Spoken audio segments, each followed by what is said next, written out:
Hola, ¿qué tal mis aferrados a un México más justo? Les mando un fuerte abrazo, buenas noches. Y antes de comenzar esta nota, los invito a suscribirse a mi canal, activen la campanita de notificaciones, presionen en todas para que ustedes sean los primeros en estar informados y de esa manera me ayudarían bastante. Y bueno, esta es la nota panista, anda muy nerviosa y dice que la justicia no se consulta. Y sin tanto que hablar, a continuación damos inicio. Noticias del Ferras TV Internacional, las noticias en caliente. ¡Arrancamos!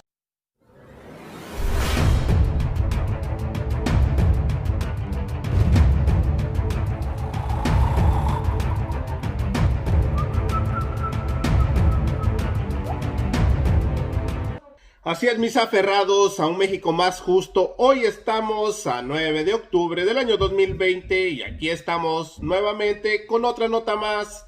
Bienvenidos a su canal y bueno, la panista Heréndira Rosales quiere salvar a sus cuates, a sus amigos para que no lleguen al bote, no pisen la cárcel. Pero ahí no quedó todo. El senador de Morena, Martí Batres, le dio hasta para llevar a esta dos caras, amiga de Felipe Calderón. Y sin tanto que hablar, a continuación les presento el video. Acompáñenme. Con el permiso del presidente, lo hemos dicho, lo han repetido y lo seguiremos diciendo. La justicia no se consulta. Si alguien tiene pruebas de algún delito, denuncien, sea quien sea. No formemos parte de esta farsa.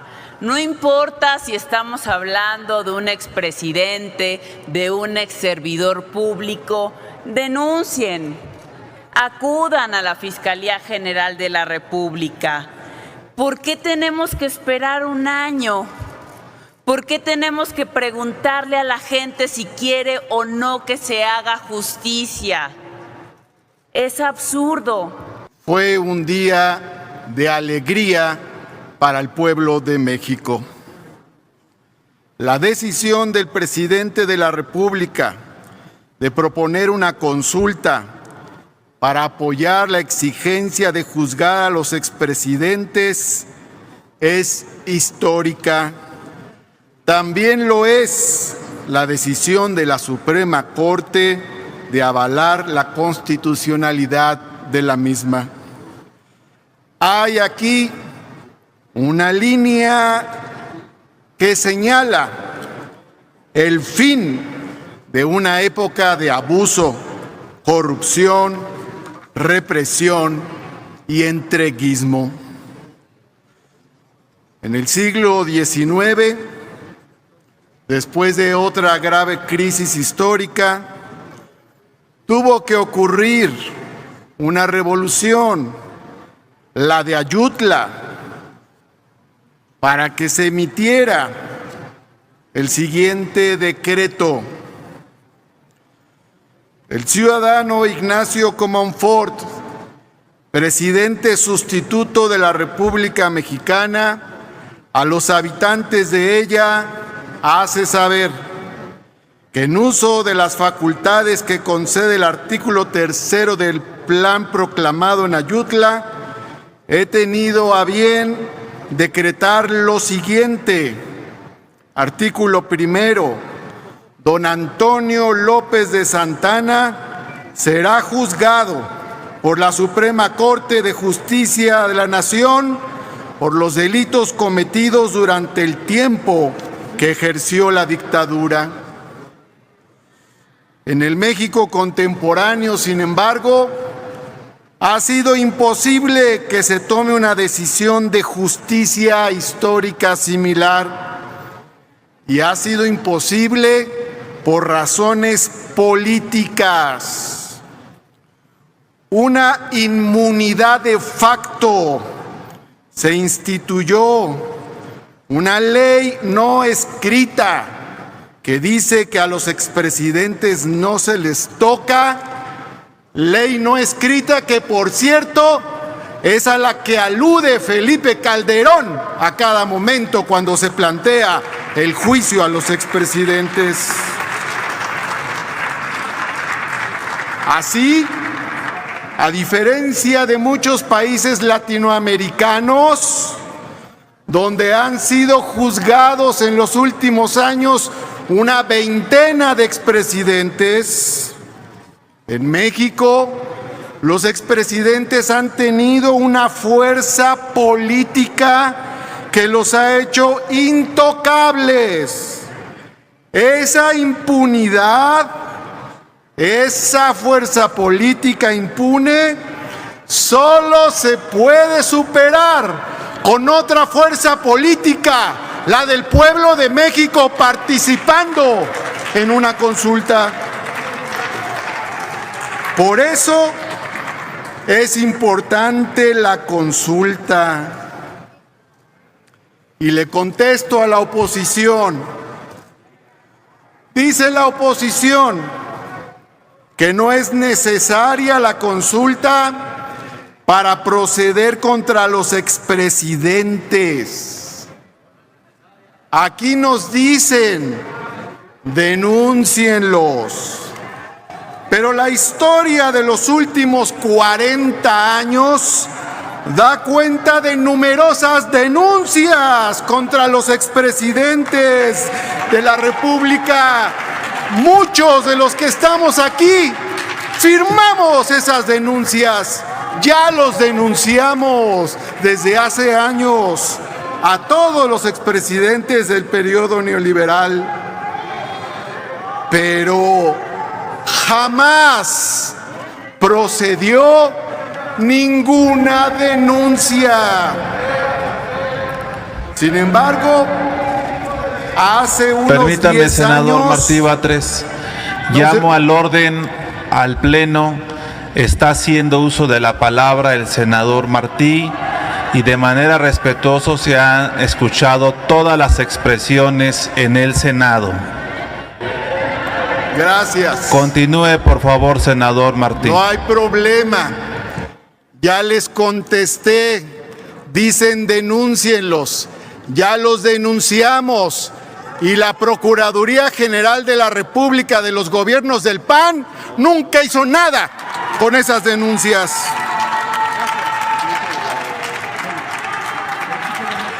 Sin embargo, hace unos 10 años se reconoció en la Constitución un nuevo derecho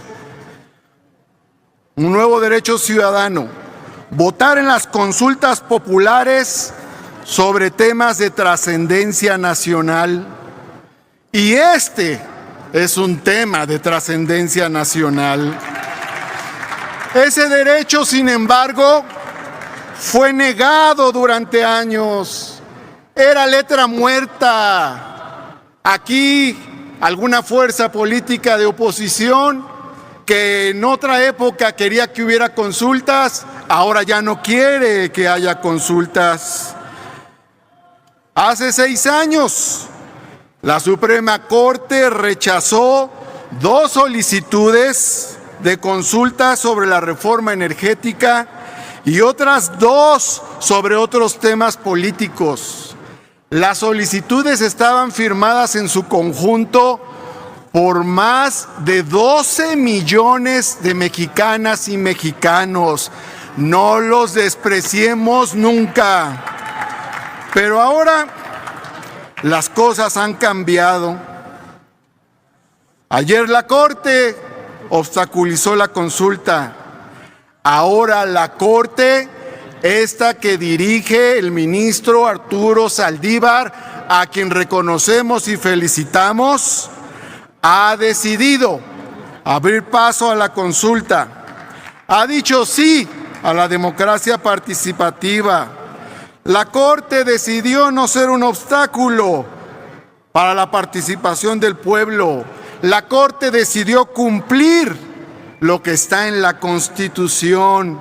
Y por cierto, aquellos que juzgan de inconstitucional la reciente decisión de la Corte, recuerden, es la Corte la que califica la constitucionalidad de las consultas y no hay otra instancia. Por lo tanto, su resolución es inatacable. La pregunta se ha reformulado. Incluye ahora no solo a expresidentes, sino a otros actores políticos que los acompañaron, como los Genaros Lunas, por poner un ejemplo entre muchos otros. En el discurso opositor se decía, está mal la pregunta se reformuló, ahora dicen, está mal que la hayan reformulado.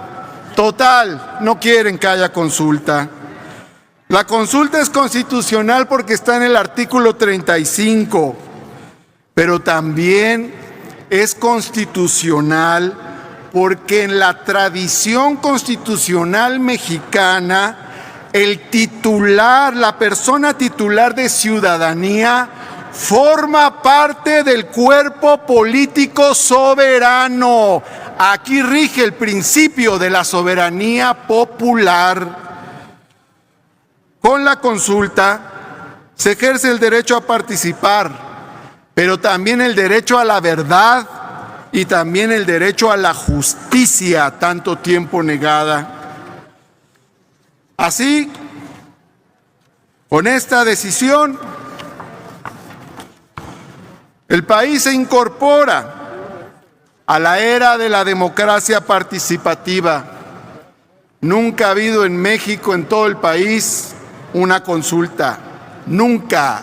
Esta será la primera. Sin embargo, ya en 1997 se incorporó el plebiscito al Estatuto de Gobierno de la Ciudad de México en aquel entonces. Y se ejerció ese derecho.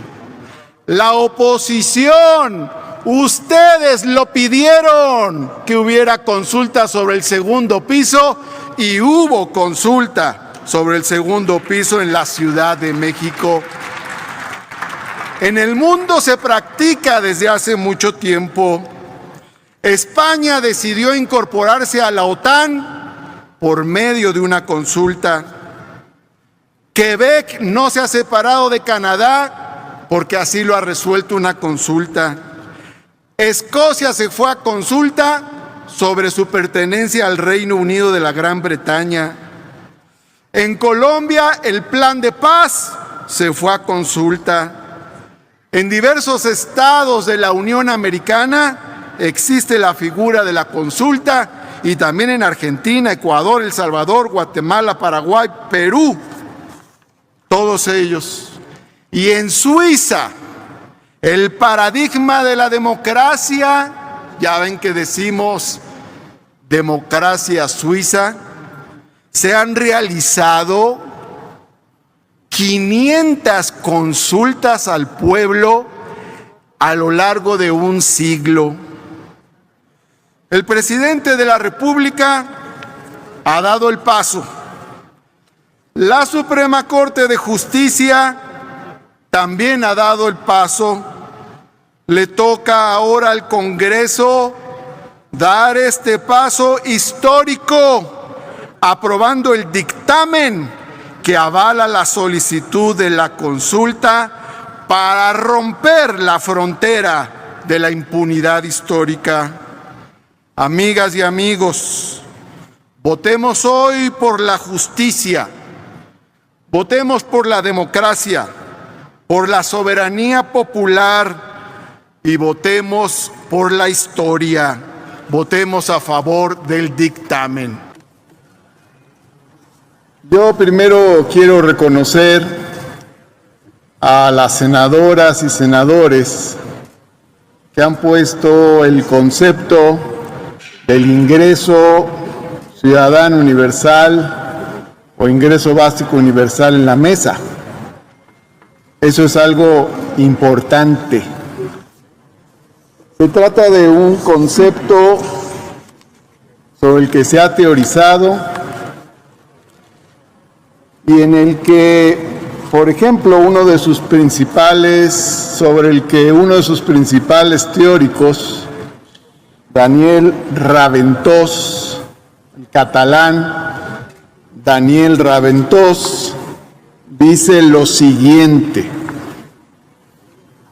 Se trata de un ingreso pagado por el Estado a cada miembro de pleno derecho de la sociedad, incluso si no quiere trabajar de forma remunerada, sin tomar en consideración si es rico o pobre.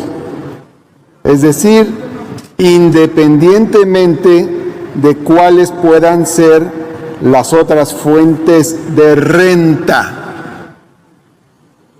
Es un pago por el mero hecho de poseer la condición de ciudadanía. Aunque la definición ofrecida es sencilla, bajo la misma denominación, dice Raventós también, se han querido expresar a menudo conceptos muy diferentes. No debe confundirse con los subsidios condicionados. Tampoco debe confundirse con los subsidios focalizados. Eso es el ingreso básico universal. ¿Qué significa? Significa que en el caso de México sería un ingreso permanente para 80 millones de mexicanas y mexicanos. Entonces no es una cuestión de que se decida en un año. No, un ingreso básico universal necesitaría, según por ejemplo la académica Araceli Damián, varios sexenios, varias administraciones, porque tendría que crecer progresivamente. Es algo muy grande, es algo muy fuerte. La propuesta que aquí se presenta no es un ingreso básico universal. Se ha tomado el nombre del ingreso básico universal porque es una denominación prestigiada. Pero es otra cosa lo que se está planteando. Entonces se aprovecha el prestigio de una lucha muy interesante que se ha dado en Barcelona, en Porto Alegre, Brasil, en diversas partes del mundo. Ahí están las elaboraciones del brasileño Suplicy también y otros. Y se le pone el nombre a una propuesta que es infinitamente menor, porque no se está proponiendo darle un ingreso permanente a 80 millones de mexicanos y mexicanas, sino que se está proponiendo un apoyo emergente de una sola vez a un grupo social determinado. La propuesta que hacen aquí, compañeras y compañeros, no es la del ingreso básico universal. Es una propuesta condicionada a cierta situación económica, es una propuesta focalizada, no es universal, es una propuesta que no se convertiría en un derecho, pues es algo emergente, es un apoyo asistencial muy tradicional.